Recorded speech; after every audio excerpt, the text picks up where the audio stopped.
पिले माने आजिर कक्षा को तुम मान को स्वागत करुछि। आज आम पढ़ा तुम दशम श्रेणीर संस्कृत बहिर शिशुवात्सल्यम एकांकिका। यही शिशुवात्सल्यम एकांकिका कौथिरु आसीछि से विषय रे आग संक्षिप्त भाव में जानिबा एवं एथिरे कौन वर्णना करा जायछि ताहा मध्य जानिबा। ये आसीछि एक सुंदर नाटक अभिज्ञान शकुंतलम गोटे काव्य से या उपर एक वर्णना मध्य करा जायछि। काव्येषु नाटकम रम्यम तत्र रम्य शकुंतला तत्रश्चापि चतुर्थांक तत्र श्लोक चतुष्टयम।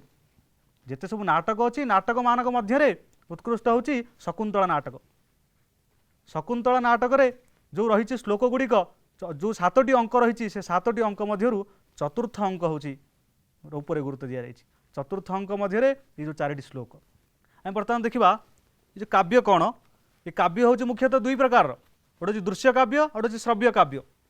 श्रव्य काव्य हूँ कौन ना गद्य पद्य गद्य पद्य उभयात्मक।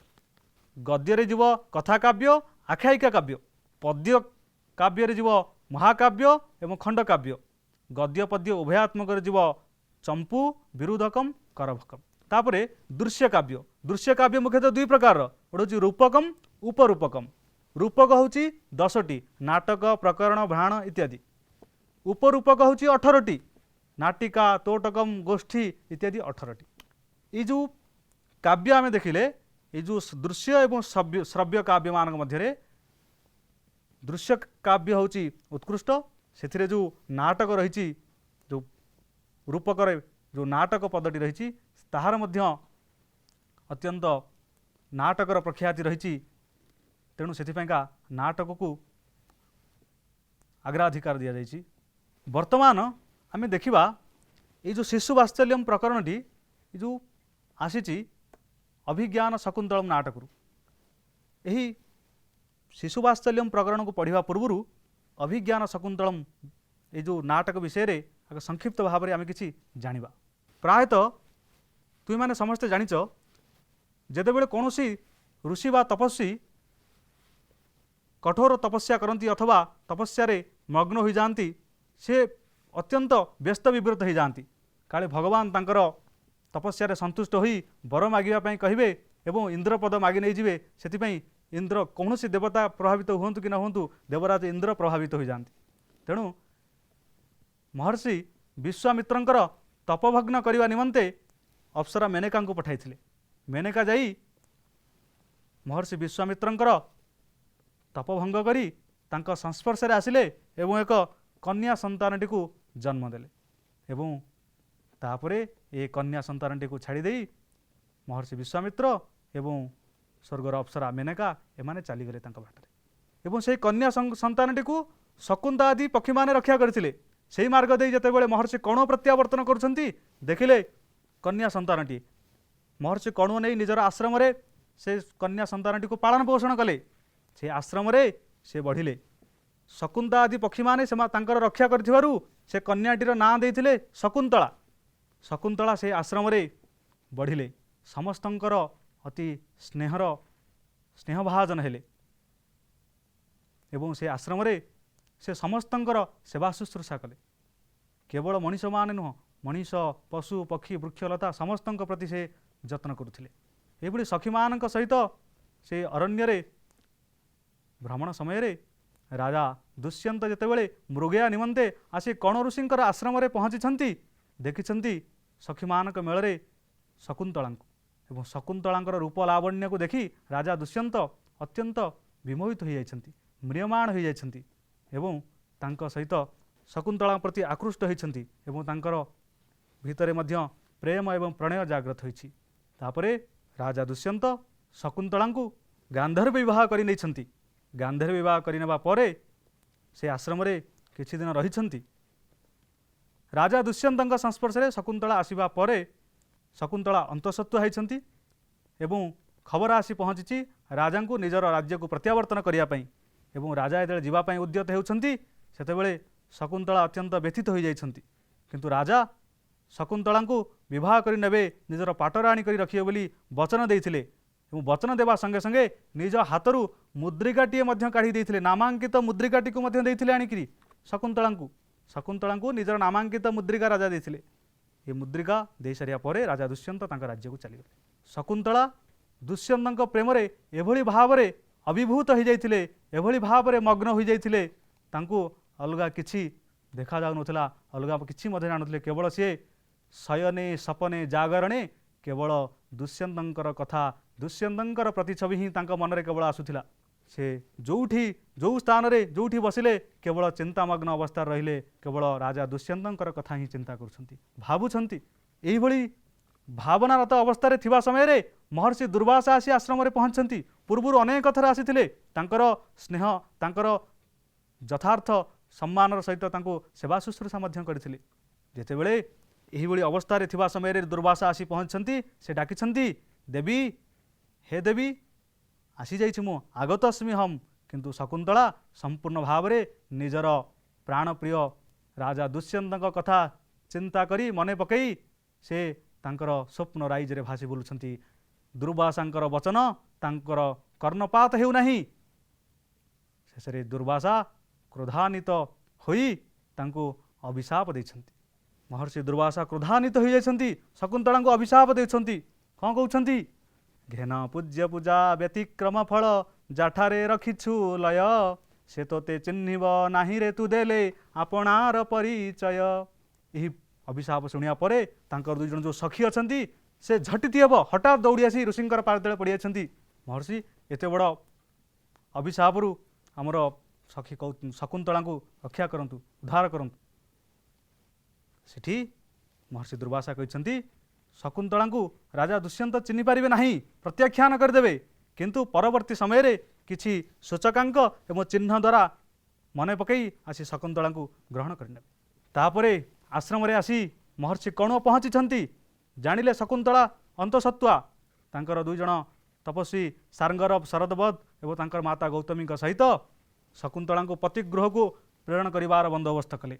पतिगृह को जाउथिबा समय रे जेतेबेले नौकारे नदी पारी हेउथिले, सेतेबेले जलरे हस्त प्रसारण करुथिबा समय रे प्रक्षालन करुथिबा समय रे तांकर हस्तरु राजा दुष्यंतक द्वारा प्रदत्त नामांकित मुद्रिकाटी एही सचितीर्थ जलरे पड़ी जाइथिला एवं सेही जलरे जो बृहत माछटी मत्स्यटीए से मुद्रिकाटी को गिଳି नेइथिला खाद्य भावी।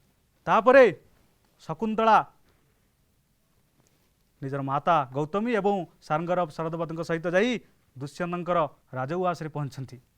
राजा आसीछंती किंतु चिन्हि पारि नाहांती, जहां सहित एते समय व्यतीत करछंती, गांधीर विवाह करछंती, नामांकित मुद्रिका दैछंती, सबु ए सबु करिवा परे मध्य जेतेबेले शकुंतला जाई राजांकर द्वार रे पहुंचीछंती, शकुंतला को चिन्हि पारि नाहांती। राजा समस्त को प्रत्याख्यान कर दैछंती। ए सबु महर्षि दुर्वासांकर अभिशापर फल।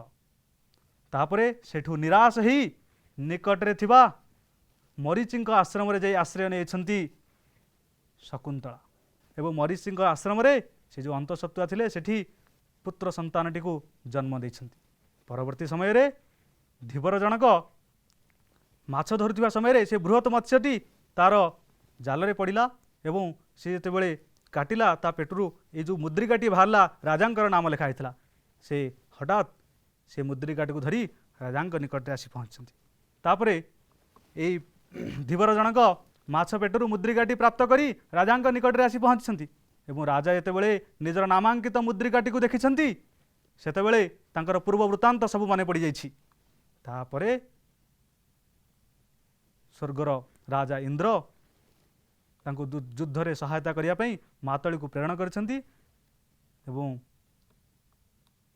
जेहेतु ये पुरुवंशी चक्रवर्ती सम्राट राजा दुष्यंत तेणु देवराज इंद्र को सहायता करिया पई मातळी आसी पहुंचंती एवं तांको सहायता करिवा निमंते तांको सहित जाइछंती स्वर्ग को। सेठू युद्ध रे सहायता प्रदान करी विजय प्राप्त करी जेतेबेले प्रत्यावर्तन करुछंती सेतेबेले एक दृश्य देखिछंती। छोट शिशुटीए सिंह छुआ सहित से क्रीड़ारत अच्छी खेलुथिबा समय रे से सिंह छुआ सहित गोटे छोट शिशुटी खेलुथिबार देखिछंती। एभली वीरत्वर चिन्ह देखिछंती। देखि से सेठी राजा अटकी जाइछंती। ए सब दृश्य देखुछंती।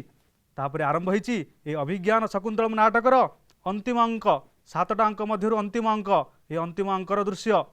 तेणु यही अंकरे कौन वर्णना कराई आम बर्तमान ताकू अध्ययन करवा पढ़ा। अभिज्ञान शाकुंतलम। ये नाटकटी आरंभ होती यार अंतिम अंकर विषय वस्तु शिशु वात्सल्यम। वर्तमान आम देखा ये विषय कौन रही यार प्राक सूचना कौन रही शिशु वात्सल्यम। कविकुल ललाट मुकुटमणि कालिदास समग्र विश्व महाकवि रूपेण सर्वैरद्यापि स्वीक्रियते। महाकवे कालिदासस्य अनन्य प्रतिभया रचितेषु काव्येषु अभिज्ञान शाकुन्तलम नाटकं रम्यत्वात् सर्वजनादृतं भवति। अस्य नाटकस्य सप्तमांक स्थितं दृश्यमेकं भवति रूपकम् इदं। महाकविः रूपके अस्मिन् शिशोः हठस्य माधुर्यं तथा अप्रत्याश्रित रूपेण पित्रा सह पुत्रस्य मेलनं वर्णयित्वा हृदि वात्सल्यं जनयितुं चेष्टमानः सार्थक अभूत्। यही प्राक सूचना कठिन शब्द कौन रही वर्तमान पे आम देखा सर्वे ही समस्त द्वारा। अद्य एक अव्ययपद अद्य शब्दर अर्थ हो आज। हृदि हृदि शब्दर अर्थ हो हृदय। जनयितुम जात करने प्रतिभया प्रतिभा द्वारा। रम्यत्वात् सुंदर हेतु। माधुर्यम माधुर्यम शब्दर अर्थ हो सौंदर्य। संधि विच्छेदम कुरुत यही प्राक सूचना अनुच्छेद रे कौन संधि विच्छेद रही वर्तमान आम देखा। सर्वैरद्य अपि सर्वे ही युक्त अद्य युक्त अपि सर्वैरद्य अपि। सप्तमांक स्थितम सप्तम युक्त अंक स्थितम सप्तमांक स्थितम।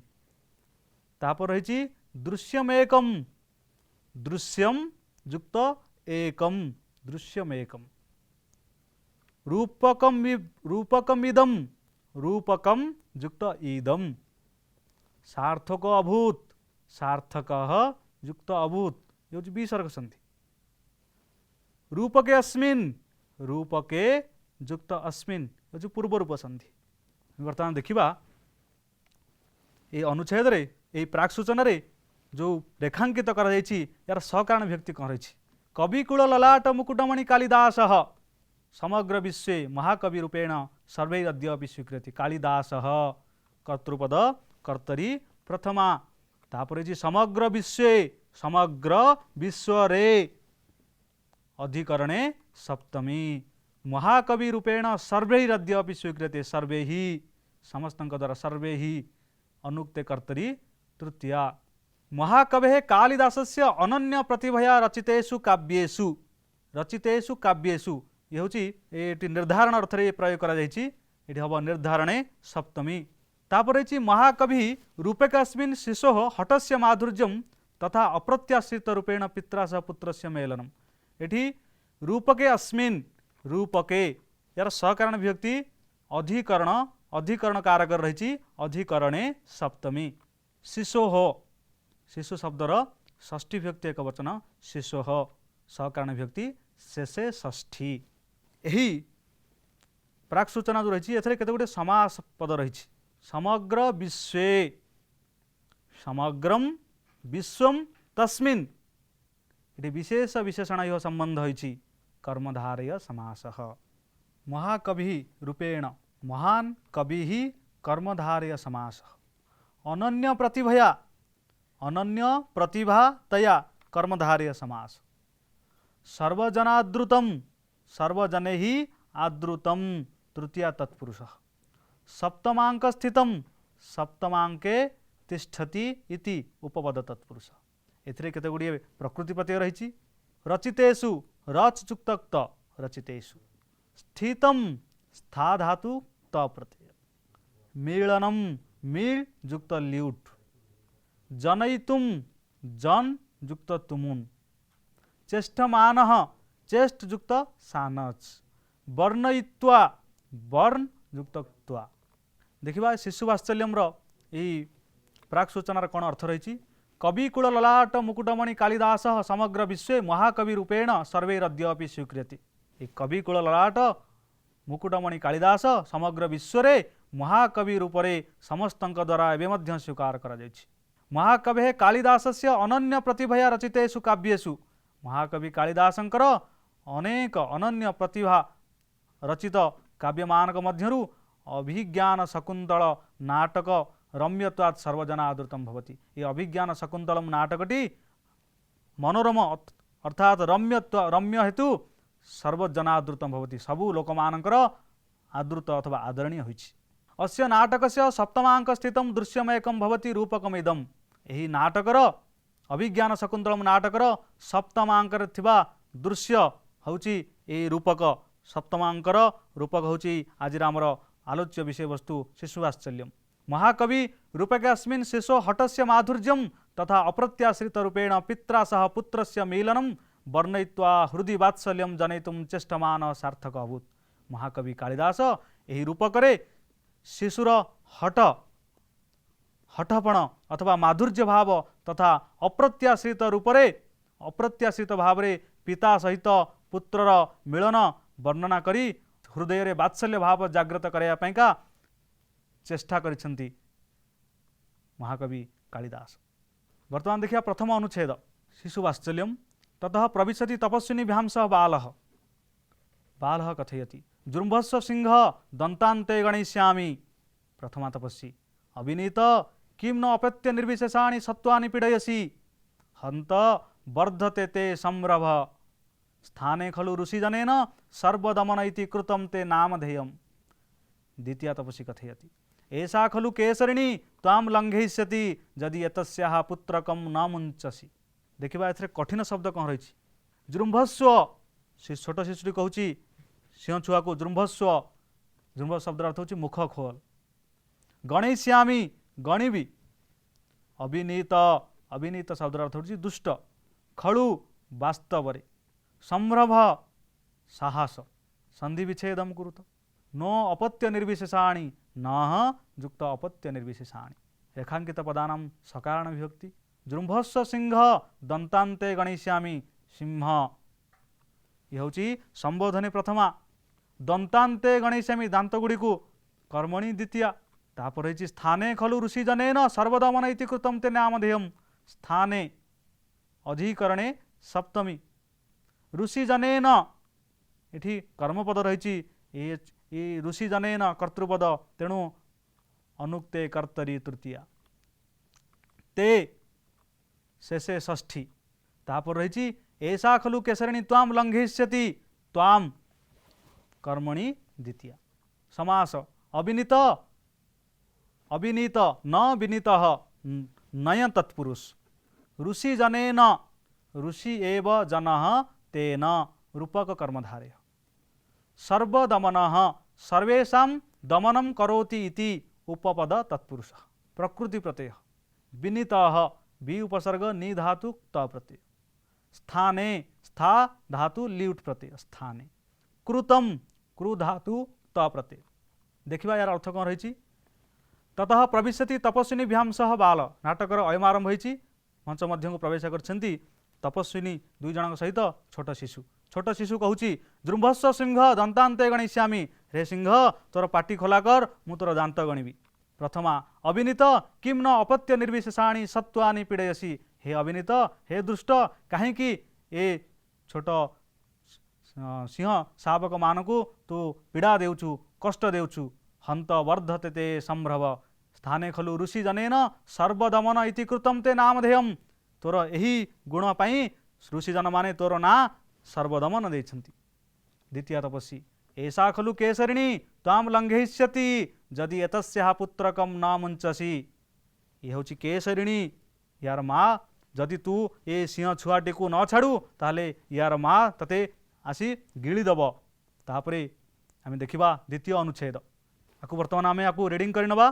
बालः सस्मितम अहो बलिय खलु भीतोऽस्मि इति अधरम दर्शयति। प्रथमा वत्स एनं बालमृगेन्द्रं मुञ्च अपरं ते क्रीडनकं दास्यामि। बालः कथयति कुत्र देहि तत् इति हस्तं प्रसारयति। द्वितीया तपस्वी कथयति सुब्रते न शक्य एष वाङ्मात्रेण विरमयितुं गच्छत्वं मदीये उटजे वर्ण चित्रित मृत्तिका मयूरस्तिष्ठति तमस्य उपहर। प्रथमा तपस्वी कथयति तथा इति निष्क्रांता। देखिबा यही प्रथम अनुच्छेद रे कौन कठिन शब्द रही सस्मितम स्मितेन सह वर्तमान। सस्मितम शब्द अर्थ होची मुरुकी हस सहित क्रीडनकम खेलना विरमयितुम बारण करने मुंच छाड़ी दियो प्रसारयति हाथ बढ़ाऊँ उटजे कुड़ियारे पत्र कुड़ियारे संधि विच्छेदम कुरुत भीतोस्मि भीतः युक्त अस्मि इत्यधरम इति युक्त अधरम वर्णचित्रित मृत्तिका मयूरः वर्णचित्रित युक्त मृत्तिका मयूरः देखिबा ए रेखांकित पदरे केते गुटे सहकारण विभक्ति अछि ए अनुच्छेद रे अहो अहो शब्दर सहकारण विभक्ति संबोधने प्रथमा तापर अछि वत्स एनम बाल मृगेन्द्र मुंच एठी वत्स संबोधने प्रथमा तापर अछि अपरम ते क्रीडनकम दास्यामि ते संप्रदाने चतुर्थी तापरे उट्टजे वर्णचित्रित मृत्तिका मयूर तिष्ठति अधिकरणे सप्तमी तापर रही गोटे गोटे एनम बाल मृगेन्द्र मुंच बाल मृगेन्द्रम कर्मणि द्वितीया देखिया समास सस्मितम स्मितेन सह वर्तमानम सहार्थक बहुब्रीहि बाल मृगेन्द्रम बालः मृगेन्द्रः तम कर्मधारय समास सुब्रते शोभनम व्रतम जस्याः सा बहुब्रीहि समास वर्णचित्रितः वर्णैः चित्रितः तृतीया तत्पुरुषः मृत्तिका मयूरः मृत्तिकया निर्मितः मयूरः मध्यपदलोपी कर्मधारय समास प्रकृति प्रत्यय भीतः भी धातु त प्रत्यय विरमयितुम बी उपसर्ग राम धातु तुमुन प्रत्यय चित्रितः चित्र युक्त त देखिबा एही अनुच्छेदर कौन अर्थ रही बालः सस्मितम हसी हसी कहते अहो